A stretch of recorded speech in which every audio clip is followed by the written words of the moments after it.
Wonderful. Welcome back, everyone. We are today joined by Danny Greeves, who is a physiotherapist with post-op home physio. But really interestingly, he also has the skills and qualifications as a hypnotherapist and as a coach with Danny Greeves Coaching.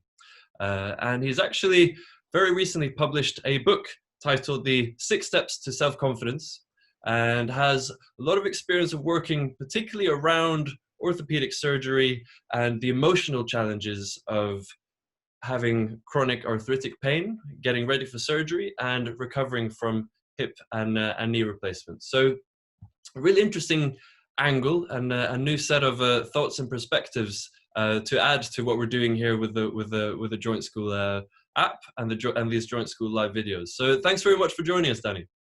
Thank you very much for having me, and thank you very much for the introduction as well. Yeah, well, I'm sure you could do a much better job of it than I have. Is there anything you'd like to add about what you're bringing to this virtual table in your experience? Yeah, well, I'd say just as a very brief background, my first beginnings in physiotherapy was with the orthopedic side of things. So I actually went straight into sort of hip and knee replacements. Mm-hmm. And then as I was sort of developing and going through my career, orthopedics was very much the thing that I was drawn to over and over again. And then the post-op home physio was sort of like a natural progression to that, to sort of join that team. As I was developing as a physio, what I was really attuned to was the actual psychological impact of pain, and particularly in reference to operations, but also just in pain in general. So my path began to veer off slightly, and I really got interested in how we can look around the mental side of things in terms of mindset and the psychology around that. And I really found that was an area of interest that dovetailed nicely with my work. So sort of, it is an interesting angle, but I kind of like to cover both sides. Yeah. Fascinating. And I think it's great that we're able to bring these aspects to the table, because of course it's something that everyone will encounter, in some way, shape, or form. Everyone in their own way, but often, perhaps, I mean, at least in my experience, there's not a lot of information, perhaps, around the emotional challenges. More specifically, when we're talking about hip replacement and knee replacement, and there's not loads and loads of resources available. So yeah, I'm looking forward to digging into this, and I'm sure it will spark some interesting queries and questions. And as ever, for those out there watching this now, we are delighted to hear from anyone, both in terms of feedback on the app itself and on these videos. And so if the conversation today with Danny sparks any questions or something that you'd like to know more about, then feel free to get in touch, and we'll dig into it for sure in an upcoming video. Awesome. Well, so I think we touched on it when we were just sort of going over things just before we started recording, about how having a joint replacement, having a knee replacement or a hip replacement, it's major surgery. It's a big event in one's life, and especially now in 2020 with COVID-19 and the impact that has had. The emotional side of things, and how to manage uncertainty, how to set expectations, it's perhaps more important than ever, really. Absolutely. And it's certainly an event that a lot of people have been building up to, and they know it's been coming for a while, and then they finally make the decision to go through with it. And then, if you like, the carpet is full underneath them with COVID-19. So it's been a pretty challenging time for a lot of clients, I think. No, absolutely. And I think, and we're seeing that too in some of the questions and the comments and the feedback that we're getting from people out there who are using the Joint School app, and who are watching and engaging with the videos and on the online forums, and the added challenges of facing chronic pain on top of everything else that's happening, and on top of all the uncertainties. And then within that, for those who have had a date, as you say, that they've been working towards, and working towards a goal, and kind of arranging yourself and your mindset around that, for that then to go. I know that thankfully it seems in the UK, slowly but surely surgery is returning, and people are being booked in again. But I think for many, there, it will take time. And so that's certainly something that is, an added challenge of having goals and then having to readjust, reassess, and sometimes without necessarily having a clear target to aim for. Yes, absolutely. I would say, well, firstly, as things are starting to return to something resembling normal, Yeah. I've never seen quite so many clients so happy to see their physio and do exercises. So that's at least one of the benefits. People are really, really realizing the value of it, which is really great. Yeah. In terms of having set things in terms of a plan and having a structure in place, I think what we tend to do is when that does get shifted and when that does change, we're so built up on what we wanted to happen. We have kind of this clear idea of how we wanted it to happen. So what we tend to do then is compare what our actual life is like in the changed circumstances, and we compare it to how we wish it would have been. And that actually leads to quite a lot of frustration. It leads to quite a lot of anxiety, and it leads to quite a lot of emotional charge.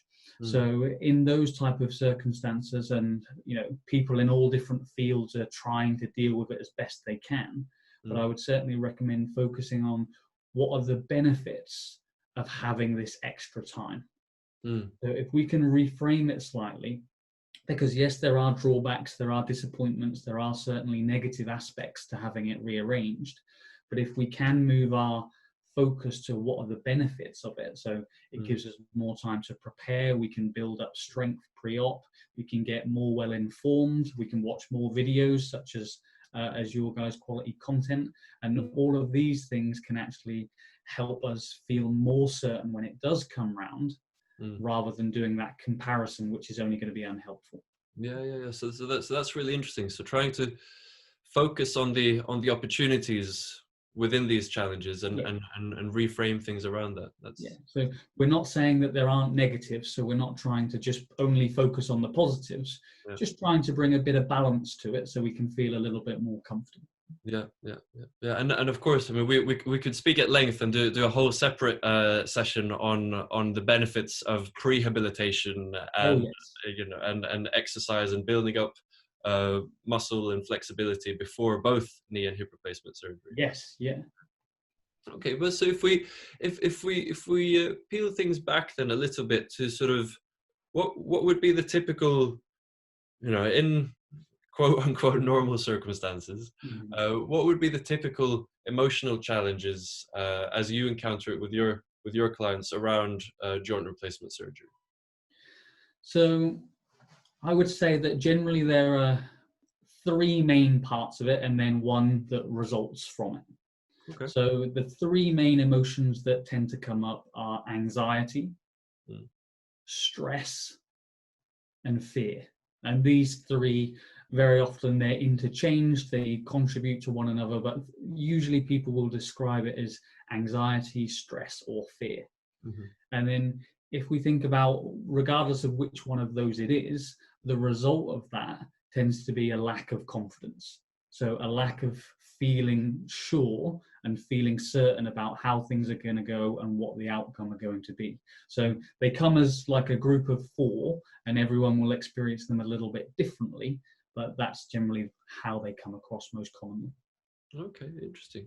And I'm sure, I mean, practically all of us will be familiar with these emotional states of fear and anxiety and so on. But from your point of view, sort of in a professional context, is there a definition for like how would one define anxiety or fear? Perfect. Yeah. It is very much one of those labels that applies to quite a broad range of stuff, but it does have quite a specific definition. So when we think about what anxiety is, it's a fear of something real or imagined that we're projecting into the future. So it can be real, it can be just something that's in our mind that we're wondering about, but we project it into the future. So the interesting part is we'll only project something into the future if there's still something in our past that's still active. So, for example, a lot of people who are getting to the point where they're going to have a joint replacement, in their past medical experience, they'll have worrying times at doctor's appointments, they'll have uncertainty around scans, they may have other medical health conditions that sort of caused worry in the past. So then when it comes to this, as you mentioned, like large event or important event, all of those past perceptions are projected forwards, and that can actually be one of the biggest factors that contribute to post-op anxiety, because there's all that stuff still running. Yeah. Interesting. I mean, and that goes hand in hand with the feedback we've been seeing, both from the Joint School app and other iterations on the myrecovery app, that you know the value of being able to sort of set expectations for what's going to happen, what's a sort of a rough outline for what to expect on the day of surgery in the first couple of days thereafter and in the first weeks, and how that can help to allay and soothe some of these, you know, very understandable anxieties. So important. Yeah. And what other, I mean, what other, apart from informing oneself and trying to create a picture of what's going to happen, what other steps might one take to sort of try to tackle the anxiety, or at least reduce the kind of the negative impact that might have? Well, if we think, so we'll dip into a bit of social psychology for a second. Okay, yeah, go on. So if we think about anxiety as leading towards uncertainty. So when we're anxious, we feel uncertain.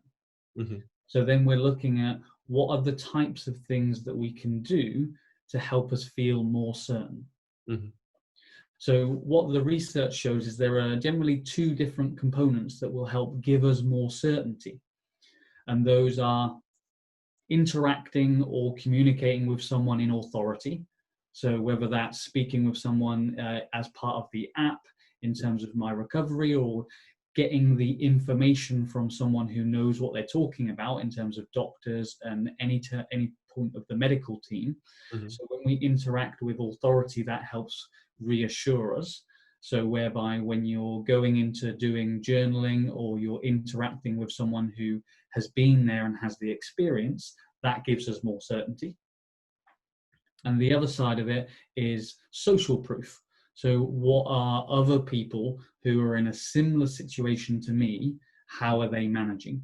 And that's where sort of communities and groups and sort of support aspects come in really handy. So those are the two sort of like elements that you can go down to attempt to give yourself more certainty, and then also looking at what the benefits of this time is, so you're not focusing on what those negatives are. Does that sort of make sense? Yeah. Interesting. And I mean, that goes hand in hand with the positive impact that we're seeing around, you know, doing these videos and the Joint School app, the community around that, linking in, interviewing professionals such as yourself and surgeons, other physiotherapists, and also people who have lived experience of having had a hip replacement or a knee replacement. And the value that provides. Absolutely. So that's really interesting. And so we've unpicked anxiety a little bit, but you also mentioned fear and stress. Are they sort of other sides of a similar coin, or would you define them differently? So anxiety and fear, they're pretty much the same. So really anxiety is just a different descriptor of fear. So stress has slightly different sort of component to it, because it doesn't matter what stress you're facing, and it can be in any area of life. Any type of stress will only come in one of two forms. So it'll either be the gain of something that you don't want to have, or it'll be the fear of losing something that you want to keep. So if we think about post-operative, a lot of the time when people are thinking about their range of motion, for example, they're either worried they're not going to get enough. So they're worried they're going to get stiffness, tension, or joint problems. Or once they've got their range, they start to worry about if it'll keep that way. and if it'll sort of change or develop over time.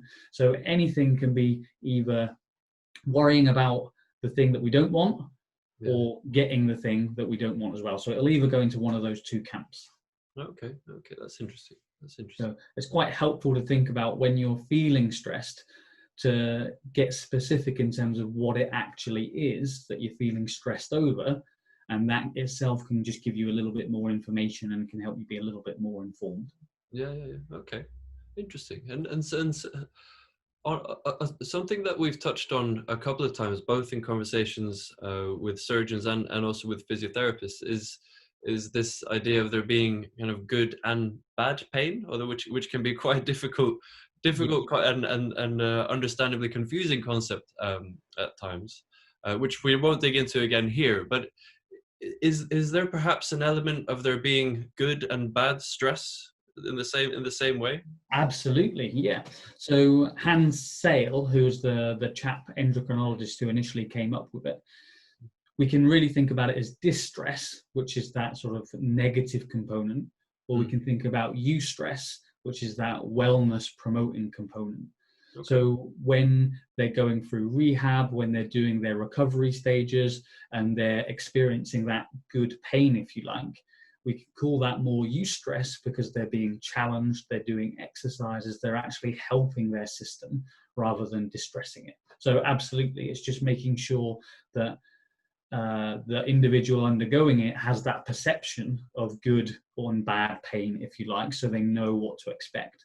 Because if they only think it's bad, then again, that'll feed the fear, the anxiety, and the stress. So it's that education part again. Yeah, interesting. And we've touched on the value of reframing as a tool to try to focus on positive opportunities within a challenging situation. Could you elaborate a little bit more around that?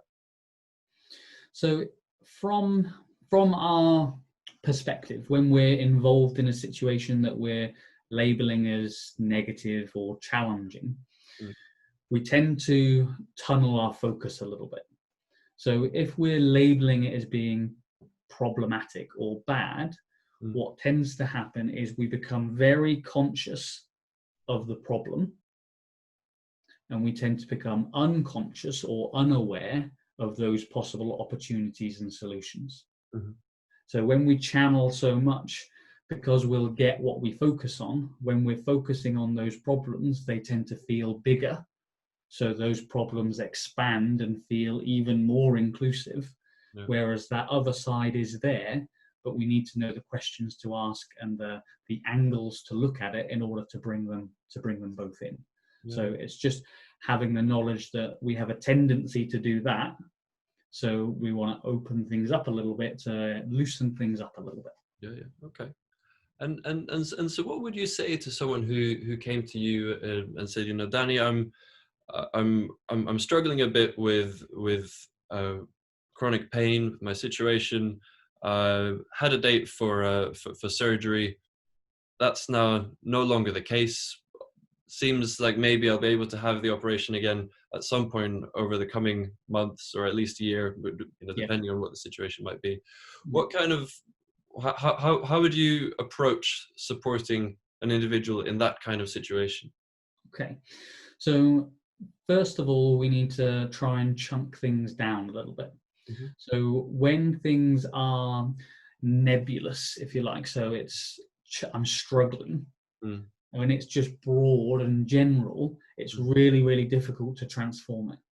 So the first thing that we'd be looking at doing is maybe writing a list or getting some structure, but thinking about what the specific points are that mean you're struggling. So that may be a wide range of them, but we want to get specific so we can really get a clear picture on what are the things that are causing those challenges. Once we've got that list from the broad down into the specific, then we want to prioritize which ones are having the biggest impact on us. Because there's going to be challenges, and especially when things are sometimes outside of our control, we want to focus on what are the specific priorities that we're in charge of, that we can influence in some way. And then once we've got those, thinking about what are the benefits of these being there, what new options, what new ways can we come up with to either mitigate, to transform them, or to at least to view them differently to help us accept them if there isn't anything that we can do. Because a lot of the time it won't be what's happening, it'll be our perception of it. Yeah. So if we can transform it, that's again not to say that those negatives won't be there, but we'll feel more certain because we're more educated and more informed. Okay, interesting. So just to recap on that, if I'm, let's imagine I'm sort of at my journal, pen in hand. Yeah. What are the questions I could ask myself to help find this kind of structure? Okay. Oh, good question. So I think I would start with, first of all, just writing a broad general sentence to describe what's going on for you at the moment. Mm-hmm. Once you've got that, then ask yourself, so what specifically am I finding most challenging? Mm-hmm. Yeah. And you'll know when you've got it specific enough in terms of when you say it to someone else, they can picture what you mean. Mm-hmm. So if it's, I'm struggling in the morning, if you were to say that to me, then I don't really quite know what that is. But if you were to say, actually, I'm struggling with my sit to stand, getting from bed to standing each morning, and that's really causing me trouble, then we've really targeted it in, and then we could maybe do some prehab, or we can do some exercises, or we can change things around a little bit to try and mitigate that a little bit. So it's getting specific and then figuring out ways that where we can hopefully transform it in some way. Okay. Yeah. Interesting. And to sort of follow on from the theme of journaling, whether that is a sort of journaling of the mind, or whether people are actually taking the time to write things down, which I think there's a lot of there's a lot to be said for doing. Absolutely. Yeah. And there's there's a wide range of different journaling techniques. One that we've encountered quite a lot in sort of positive comments from people more widely watching these videos and using the Joint School app is positive affirmations. Yeah. Is that something that you would incorporate sort of in your coaching, and could you elaborate a little bit on how one might use positive affirmations? Yeah. So if we think about what the definition of an affirmation is, it's to make an idea firm in mind. So it's to get an idea or a concept and make it firmer in our mind. So in order to create an affirmation that will work for us, one of the main components that it needs to include is that it needs to be something within our control. So if we have an affirmation about something that's out of our control, so for example, the affirmation might be, I'll have no pain post-surgery and I'll just be able to go through my schedule easily, then that's more of a fantasy than it is an affirmation. And what tends to happen when we set fantasies is that leads us to more anxiety, fear, and stress because we can't live up to them. Whereas if we were to have the affirmation more along the lines of what we control, so something along the lines of, I consistently and reliably do my prehab each day, or I consistently and reliably complete all my exercises each day, then we're setting something that we're in control of, that we know will be productive going forwards, and it's realistic. Okay, yeah, that's interesting. So it's almost like a statement of intent. Yes, yeah, and perhaps not too far off the concept of setting SMART goals, which is perfectly aligned. We've come across as well. So what I would sometimes ask people to do is use the SMART goal that they've set out, and then summarize that in maybe one sentence in a way that will then become an affirmation. So the more we can ground it in objectivity, the more fruitful it will be. Okay, interesting. And for those who may not have come across it, should we just quickly cover what a sort of SMART goal? Yeah, absolutely. So first of all, we want it to be specific. So it wants to have some kind of specific angle that's concise, And so when you describe it, it's fairly short. And if I was explaining it to you for the first time, you would know exactly what I mean. Mm-hmm. So we want it to be specific. We also want it to be measurable. So we want some kind of metric involved that we can actually check in at certain points, so we can say, am I on track? Am I not quite on track? So it's specific, measurable.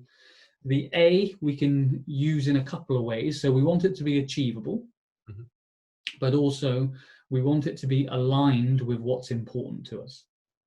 So if our overall goals are to be able to walk down the street to see our family members who live 10 houses down with only one stick or independently, then we want to make sure it's aligned with that goal. So it's aligned with something that's important to us, because the more important it is, the more likely we are to feel it through. Yeah. So we've got specific, we've got measurable, achievable, and aligned. And then again, we've got sort of that relevant and realistic. So for the R, to make sure it's grounded in reality. Yeah. Because if we go off and set something unrealistic, then we'll tend to beat ourselves up for not doing it. Again, the fantasy thing you mentioned. Yeah. Exactly, perfect. And then timely. So we want to have a goal so we can say, by this date, have I achieved it or not? If I haven't, what do I need to adjust? If I have, how do I evolve and go forwards? Yeah, great. And of course, that's where things like journaling can help to track progress, certainly towards and around goals like that. And the Joint School app, things like the pain diary in there, the symptom tracker, all those things add up to give a sense of how one is progressing over time, and the sense of working towards a goal, achieving one goal, setting sights on the next one, and working towards that. Absolutely. I'd say those metrics in terms of sort of pain scales and symptom trackers, those are the things that you can reflect back on after a week, 2 weeks, and say, I am making differences, I am changing. And that's really, really important to develop confidence and certainty, to have that evidence. Yeah. If you don't have the evidence of it, then you might intellectually think, I'm sort of improving. But then when you have the numbers, you have the data, you can say with certainty that changes are happening. And that's much better for our psychology. We like that certainty. Yeah. Okay, interesting. So we've spoken a bit about sort of reframing, trying to find a positive opportunity within challenge and tracking progress, SMART goals. I mentioned at the start that you're a trained hypnotherapist. Yeah. As well. How would you thinking beyond sort of mindset techniques? How would you incorporate or make use of hypnotherapy on the kind of journey towards a joint replacement and in the recovery from it? So one of my favorite topics, this one. So there's a few different approaches that we can use it from. A very basic point, because if we think hypnotherapy is all about language, so the language we use with ourselves will have a huge impact on the perception of pain that we feel, the progress that we're making. So really paying attention, and as you mentioned, there's an open journal that you have as part of your app and things like that. So making notes of the actual language that you use with yourself. A lot of people are very hard on themselves, and they actually criticize themselves for not doing enough, or for not meeting some kind of sort of expectation, what they should be. So paying attention to the language that we use is a really big influencer in terms of how we feel. From the clients that I have worked with, one of the few things that I do is just provide a general anxiety reducing hypnotherapy recording, just for even when we're not quite sure what's going on, but we can feel it in our body. Sometimes that's quite nice. Some people just use meditation. So there's loads of different resources that you can use. So it doesn't have to be hypnotherapy, but it's just quite a nice guided way of doing it. Yeah. And then probably the final way that I've found it as being beneficial is a relaxation recording with the emphasis on helping to improve sleep. So I think anybody who's had an operation will know that in those first weeks, sometimes sleep can be quite elusive. And when your bright-eyed physio turns up the next day to want you to run through some exercises and you've had 2 hours sleep, Yeah. sometimes that's quite a big challenge. Yeah. So anything that can aid sleep is also quite helpful. Okay. Okay. Interesting. And you mentioned meditation, which is closely linked to mindfulness. Yes. And we've done a session recently around mindfulness in orthopedic surgery. Now, how would you sort of tease out or define the difference between hypnotherapy, mindfulness, relaxation, and meditation? Because there seems to be a fair amount of crossover there. There's a huge amount of crossover there. Sometimes it depends on, first of all, is it just guided or is it independent? Yeah. And there are many different hypnotherapy approaches that use certain patterns, whereas meditation tends to be follow a certain structure. So hypnosis and meditation, they're both going towards the same kind of change. So they're both looking to move the brainwave state from that high beta state, so where it's really stressed, and just dropping it down into sort of alpha and theta waves where the whole system's more relaxed. So I don't really have any particular preference. I do both. So it's just about what works for you, because everyone has different preferences. So it's just finding out what works for you. Okay. Okay. And then I guess following that train of thought on, how do you differentiate those approaches where it's a lot about finding the calmer brainwave, so to speak, Mhm. and how does that sit alongside coaching? So coaching, in terms of certainly the way that I approach it, is all about giving people skills and tools to balance their emotions and to alter their perceptions. Mm-hmm. So whereas coaching is more about giving active skills, so Mm-hmm. it's helping people have a strategic way of saying, I feel this way, this is what's happening for me, these are the questions I need to ask to transform that. Meditation and hypnosis kind of guides you through it, and you could say does some of the work for you. So it's a different angle, Okay. Okay. but they're both hugely valuable. Yeah. Yeah. Okay. And at the start, we mentioned that you've recently released your first book, so congratulations. Thank you very much. And the book is titled "The 6 Steps to Self-Confidence." Yes, Yeah, yes. excellent. I got that right. Great. So I guess without sort of giving away the whole book, are you? What are the 6 steps to self-confidence, and how might that relate to having a joint replacement? Oh, okay, nice. So the first step is exercise. Ah. So there's so much research to show that just general exercise improves your well-being and it improves your body image. Mhm. So whether you've had an operation or not, exercise is a key component to actually feeling good about yourself. Yeah, yeah. The next step is about personal development, and that's really when it comes to learning those skills to be able to balance things out for yourself. So we tend to delegate that out to someone that we hire to try and sort things out for us, but it's more about learning how can you be more independent and more objective and going through it so you have some skills yourself. We all need help from time to time, but it's good to have like a toolbox of things to go through. Mm-hmm. Third one is meditation. So in the book, meditation and hypnosis are actually described in the same chapter. So it's almost, you were perfect on track with your earlier question there. So they interlink, they're interchangeable, but it's all about either clearing things out that you're holding on to or helping you get a clear image of what's going forwards. Okay.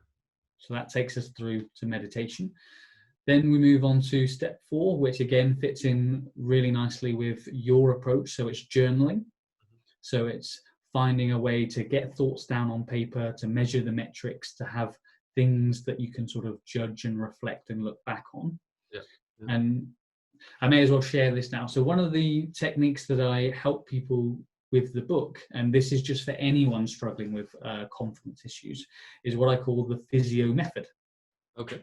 So sometimes I ask clients to do this in the stages post-op because it's quite helpful, and you only need to do it once a day for a couple of minutes. So if we think about physio, so the P stands for progress. So it's just thinking about what's one point of progress you've made today. Just small or large, what's one bit of progress? And sometimes people will say, there isn't one. There's always progress. There's always something there if we look. So that H is for how. So it's how is it helping us towards our goal? So what's the long-term goal, and how is that progress point helping us move forwards? Mm-hmm. The why is for why is it important to you? So it may be strategically helpful towards your goal. So for example, it might be the how might be I gained 10 degrees of knee flexion. Mm-hmm. The why might be I've really stuck to my exercises this week. It was challenging, it was difficult, but I pushed through and I kept going. Mm-hmm. The S is for a specific action step to follow, so we keep building momentum. So what's one small thing that I could do? It might be repeat exercises, it might be put some ice on, it might be just rest, could be anything. The I is for the intention. So we want to set why is this next step is important, because if we don't know why it's important, it'll probably fall away. Mm-hmm. And then the O is it objective, and to tick it off when it's achieved. Okay. So each day we can roll through that progress, and you can look back on a week and say, right, there's my 7 progress points. Mm-hmm. This is how it's helped me. This is why it's important to me, and this is what I'm doing next. Oh, great, that's a really nice mnemonic. Is that your own, or is that something? It is, yes, yeah. So it's my background and my coaching coming together. So that's the journaling stage. Yeah. Step 5 is planning and prioritization. So comes back to that certainty idea. So when we have a plan, we feel more comfortable, so we feel more confident. If it's a goal off in the future, but we don't know how we're getting there, then we automatically feel less confident. Yeah. If we know steps 1 to 10 and we go, I do this, then we feel much more confident. Yeah. And then the final one is all about learning and study. So when we're more informed, we feel more confident. So the more we can educate ourselves through apps, through experts, through people that we can connect with, the more confident we feel. So it's just going through those 6 steps. Yeah. And in the book, I talk about how you can do it in about under an hour a day. So it's the idea is to keep it nice and short. Yeah. Excellent.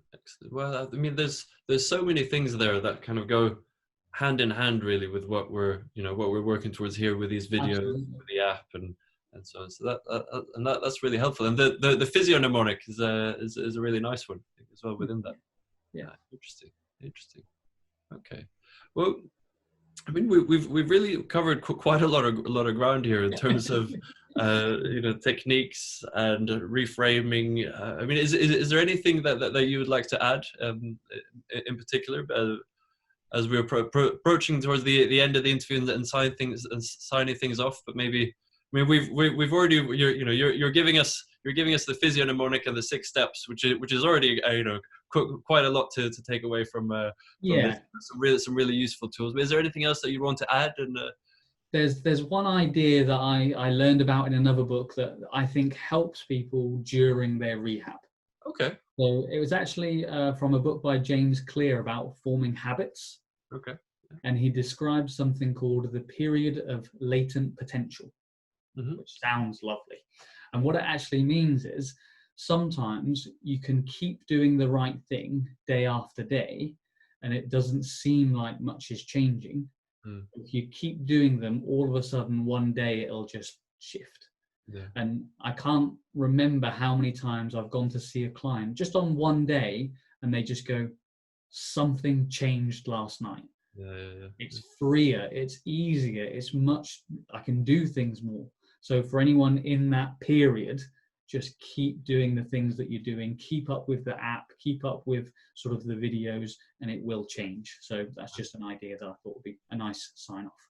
Yeah, I think that's a really nice point, because absolutely that's something that that I've seen as well with people who are on that road to recovery from a hip replacement or a knee replacement. And certainly, many people, at least in my experience, will see a difference over those first couple of weeks. But perhaps from, say, 6 weeks to 3 months, sometimes it can be a bit slow going. Yes, absolutely. And it may be that the change isn't even felt to be incremental, but and that people feel that they're kind of plateauing. But and that's exactly the time when perhaps, you know, it's most important almost to keep going with those exercises, to follow the rehab plan that, you know, that you've been given by your physiotherapist or your surgeon, your team, and hopefully you'll get that, reach that moment where there is that change. Yeah, absolutely. Well, fantastic. Hey, Danny, we've covered a lot of ground today. It's been really, really interesting. Thank you so much for your time. We'll make sure there's links to your website and to your book below this video. Perfect. So for anyone out there who wants to find out more, that'll be in the links below. And of course, as ever, let us know what you thought of this interview. Has it sparked any more questions or any ideas for a future topic? Let us know. We'll dig into it. And yeah, that's all for us. So in the meantime, guys, keep up the good work, and we'll see you in the next video. And thank you again, Danny. Thank you very much. Bye. Bye now.